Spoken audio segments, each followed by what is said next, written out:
বন্ধুরা সবাই কেমন আছো? আশা করি তোমরা সবাই খুবই ভালো আছো আর আমিও ভালো আছি। আজকের পঞ্চমী আর আজকে আমি ফেসিয়াল করব। দেখো মাথায় এটা লাগিয়ে নিয়েছি।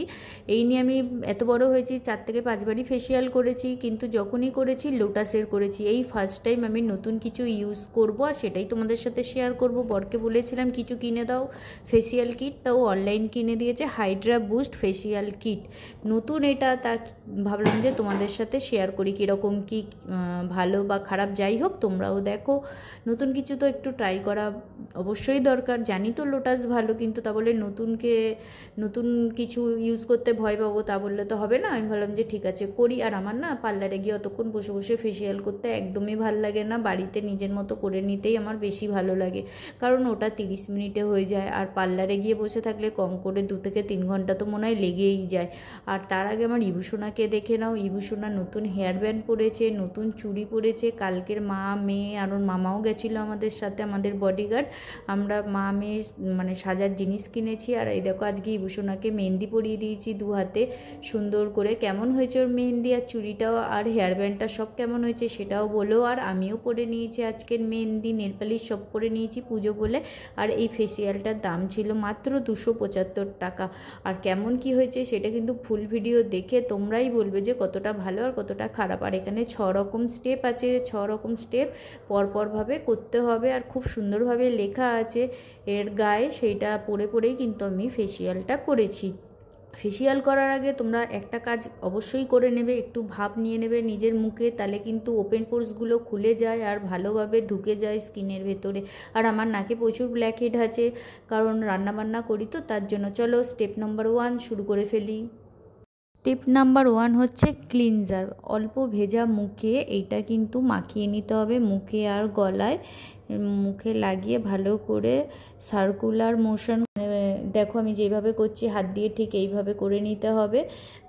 করে ভালো করে তা এরকমভাবে দেখো যেইভাবে করছি। সবসময় না স্কিনটা মাসাজ দেবে, যখন মাসাজ করবে এইভাবে করবে, যখন উপরের দিকে তুলবে নিচের দিকে যদি স্কিনটাকে করো তাহলে কিন্তু স্কিন ঝুলে যাবে নিচের দিকে। সবসময় উপরের দিকে করলে স্কিনটা টান টান হবে আর ভালো হবে। এইভাবে ঠিক করে নিতে হবে।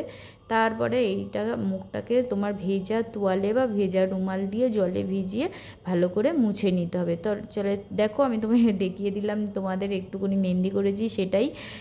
দেখো এইভাবে মুখটা পরিষ্কার করে নেবো। এইভাবে করে নিলে কিন্তু 1 নম্বর হয়ে যাবে। আর এখানে কোনো টাইমিং দেয়নি যে কতক্ষণ করতে হবে, সেটা তোমরা তোমাদের স্কিন অনুযায়ী বুঝেই করো। আমি 2 থেকে 3 মিনিট করেছিলাম, ব্যাস এইটুকুই। তারপরে হচ্ছে স্টেপ নাম্বার 2, এটা হচ্ছে মাইক্রো পিল। এটা কি করতে হবে বলো তো? এইটা তোমাদের এই যে হালকা ভেজা ভেজা মুখ আছে এর মধ্যে ভালো করে মুখে লাগিয়ে নিতে হবে। আর এইটা না মেনলি হচ্ছে স্ক্রাব, এর মধ্যে ছোট ছোট গুড়ি গুড়ি গুড়ি গুড়ি দেওয়া আছে। যখন আমরা এটা হাতে আমি নিলাম, নিয়েই তখন বুঝতে পারলাম। আর জানো তো এতে এতটাই আছে, আমি যেহেতু গলায় ইউজ করিনি তো ভিডিও করছি সেই জন্য, তা আমি আর আমার ভাই দুজন মিলে কিন্তু ইউজ করেছি।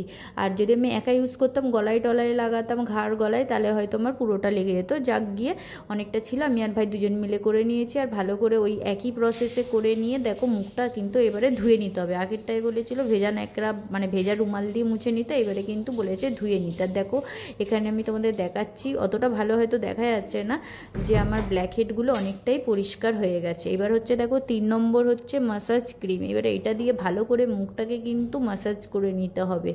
দেখো ঠিক এইভাবে আমি লাগিয়ে নিলাম পুরোটা, নিয়ে এবার আমি ভালো করে মুখটা মাসাজ করে নেব। কিন্তু ওই একই প্রসেসে উপরের দিকে স্কিনটাকে এরকম করে চেপে চেপে করে নেব যাতে ভালোভাবে হয়ে যায়। দেখো কেমন কি হয়েছে। আর তোমরা যারা পারো, যারা শিখেছো, তাদের সাথে তো আমাদের কোনো কম্পেয়ার হয় না, কারণ আমরা তো শিখিনি। যেইটুকু দেখে বুঝে জেনে ফোন দেখে সব কিছু করে শিখেছি সেইটুকুই আমি তোমাদের সাথে শেয়ার করলাম। তার জন্য কিন্তু তোমরা ভুল ত্রুটি হলে আমায় অবশ্যই কমেন্টে জানিও যে দিদি এইভাবে করতে হবে বা কিছু, তাহলে ভালো হবে। আর নর্মালি এইভাবেই আমি করি, আমি যতদূর দেখেছি এইভাবেই করতে হয়, তা আমার অসুবিধা হয় না। কিন্তু তোমরা তাও যদি কিছু সময় বলতে চাও তাহলে বলতে পারো। আর এই দেখো এবারে দিয়ে দিচ্ছি, মুখটা ভালো করে আমি ধুয়ে নিয়েছিলাম। এটা হচ্ছে 4 নম্বর প্রসেস। তোমাদের সাথে কথা বলতে বলতে একটু দেরি হয়ে গেল বলতে। এটা হচ্ছে জেল ময়েশ্চারাইজার। এবার ভালো করে এইটা দিয়েও ভালো করে এরম করে মুখটা মাখিয়ে নিতে হবে। এটা কিন্তু আমি মাখিয়ে আগে, এখানে লেখা আছে এটা মাখিয়ে আগে 5 মিনিট রেখে দিতে হবে। 5 মিনিট যখন হয়ে গেছে তারপরে কিন্তু আমি এইভাবে মাসাজটা করেছি। করার পরে তারপরে আবার মানে 5 মিনিট ম্যাসাজ করে আবার ধুয়েছি, মানে প্রথমে মাখিয়ে রেখেছি, তারপর 5 মিনিট রেখে দিয়েছি, কিছুই করিনি। যেই 5 মিনিট হয়ে গেছে তারপরে এরকম করে ম্যাসাজ করে নিয়ে তারপরে ধুয়েছি। মানে টোটাল এটা 10 মিনিট লেখা, এটাতেই শুধু টাইমার দেওয়া, আর অন্যগুলোতে কিন্তু টাইমের কিছু বলেনি, যেরকম ইচ্ছা করতে পারো। তা ভেজা রুমাল দিয়ে মুছে নিয়েছিলাম। এবার দেখো 5 নম্বর স্টেপ চলছে ক্লে মাস্ক। এবারে এটা মাস্কের মতো ভালো করে মুখে লাগিয়ে নিতে হবে। আর আমার ভিডিওটা দেখো, দেখে যদি ভালো লাগে লাইক কমেন্ট শেয়ার সাবস্ক্রাইব করে পাশে থেকো। আর আমি ভাইকে বলছি তুই একবার আয়, তাহলে সবাই দেখে বুঝতে পারবে যে হ্যাঁ আমাদের দুজনেরই এইটা হয়ে গেছে। কারণ নাহলে হয়তো তোমরা ভাবতে পারো যে আমি মিথ্যা কথা বলছি, একার হয়েছে, কিন্তু না, আমাদের দুজনের খুব ভালোভাবে মুখে হয়ে গেছে। আর তোমরা আমার যারা চ্যানেল সাবস্ক্রাইব করেছো, আমার ভিডিও দেখো, তাদের অনেক ধন্যবাদ এইভাবে পাশে থাকার জন্য। আর যারা এখনও করোনি, এটাই ফার্স্ট টাইম দেখছো, তারা আমার চ্যানেল ভিজিট করো, যদি ভালো লাগে তবেই সাবস্ক্রাইব করে দিও। আমি দেখিয়ে দিলাম যে এটা শুকনো হয়ে গেছিলো, তারপরে কিন্তু আমি ভালো করে মুখটা আবারও ধুয়ে মুছে টুচে নিলাম। এবার হচ্ছে লাস্ট প্রসেস, সেটা হচ্ছে গ্লো লক সিরাম। এবার এই সিরামটা মেখে নিলেই হয়ে যাবে। আর এই সিরামটা মেখে কিচ্ছু করতে হবে না, এটা জাস্ট শুকিয়ে নিতে হবে, ব্যাস, তাহলেই হয়ে যাবে। এবার আমার হয়ে গেছে। এবার তোমরা বলো, মানে সবাই কমেন্ট করে, যারা আমার ভিডিওটা দেখলে, যে সত্যি কি ভালো, মানে পরিষ্কার হয়েছে, উজ্জ্বল হয়েছে আমার ত্বকটা, কীরকম কী হয়েছে তোমরাই কমেন্টে জানিও, আমি বলবো না, তোমরা বলো। আর আমার ভিডিওটা ভালো লাগলে please like comment share subscribe করে আমার পাশে থাকো। চলো আবার আসবো খুব তাড়াতাড়ি আরেকটা নতুন ভিডিও নিয়ে। এই ভিডিওটা কেমন লেগেছে অবশ্যই কমেন্ট করে জানাবে কিন্তু। চলো সবাই খুব ভালো থেকো, সুস্থ থেকো। সবাইকে দুর্গাপুজোর অনেক অনেক শুভেচ্ছা ও ভালোবাসা। টাটা সবাইকে।